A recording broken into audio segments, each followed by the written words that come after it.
quart capacity. Now, you can do a little bit in a large pan. You can't do a lot in a little pan. So having an 8 quart is great because when you need the capacity, it's there.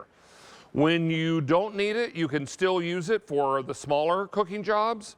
So this is going to be an important choice for you to make. We don't carry an 8 quart very often.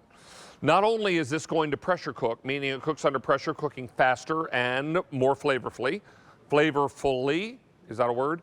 Because it's going to take all the spices and force it into what you're cooking. It also works as a slow cooker. It also works as a steamer. So we've got all that coming your way at a really phenomenal price tonight, $74.98. That's about $15 down from the QVC regular price. And we have it for you in the red, 700 in the red, and I have it in stainless, fewer than 1,200. Already 500 ordered this month. This is 5 easy payments on your credit card. Let's bring back in Chef Aaron McCargo Jr., who's ready to be cooking. I know he's already been cooking up a storm in this. And Chef, I love the capacity of this. The 8 quart is there when we need it, and when we don't, we can cook smaller amounts. David, I just want you to hear this sound when I open this. That's the suction from the seal.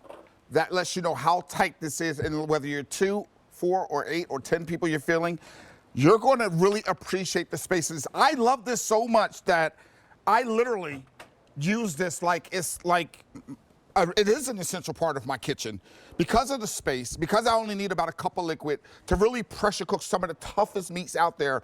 And this was a nice piece of meat that we put in here, gave it about 40 minutes. This would normally take a little bit more longer in your traditional oven, and we're talking about hours, from minutes to hours. And look at how I can literally fork this, David. Now, you're talking about a good roast beef sandwich in the middle of the night, or when we're done tonight, you and I are going to split this, because this is what you'll get when you're using the pressure cooker if you're not familiar with a pressure cooker. But it doesn't stop with just doing beefs, porks, brisket, things of that nature. You can slide down and you can really take advantage of cheating coming barbecue season. This is a tip I like to do. I like to get my ribs on the grill for the smoke, but then I like to drop them in the pressure cooker for 45 to maybe 90 minutes for the tenderness. And you can get up to 3 slabs of ribs because we're talking about 8 quarts of space. You don't need a lot of liquid when you're using your pressure cooker. You don't need a lot of time. You don't create a lot of heat in your kitchen.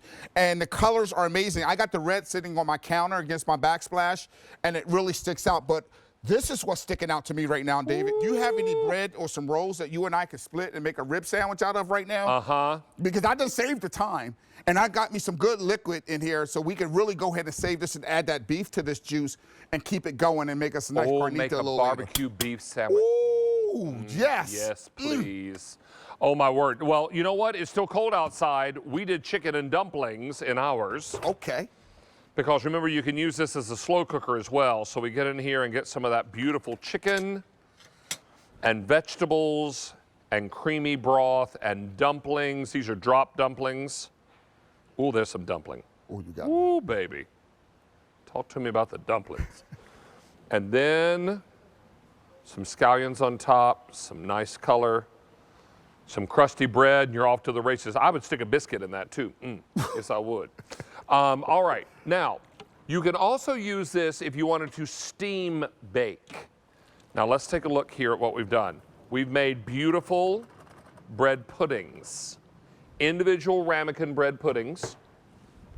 And what's great about this is that you come in here, take the, oh, hello. Oh, hello. How you doing?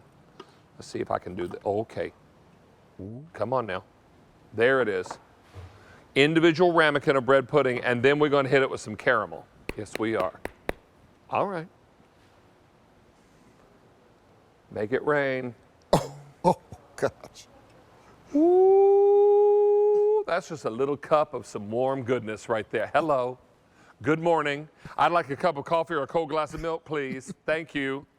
Now, I need to let you know, first day ever at this low price. Price will go away at the end of the day, as well as the easy pay.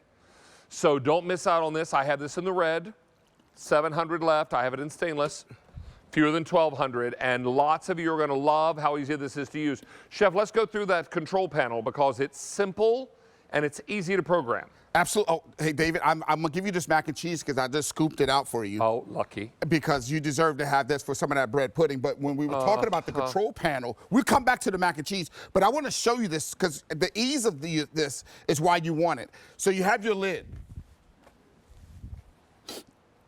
Let me slide this beef out here just for a second. That'll be our snack.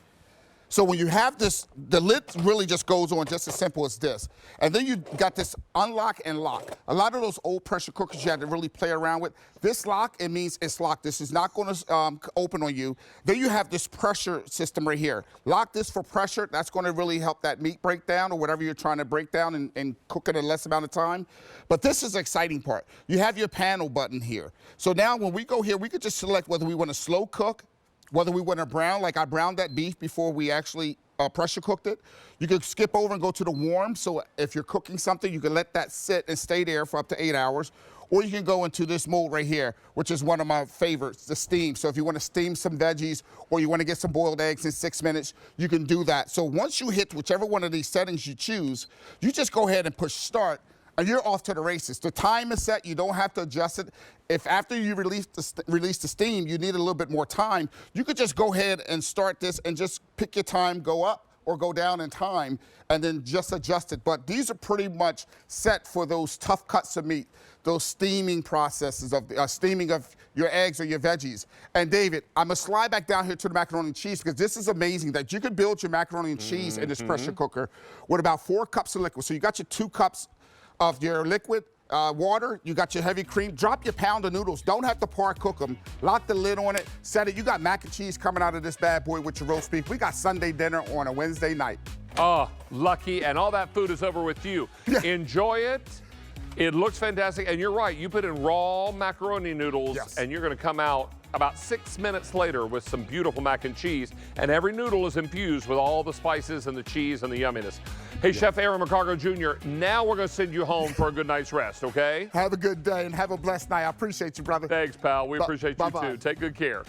All right, time for our kitchen quick fix, and it all starts right now.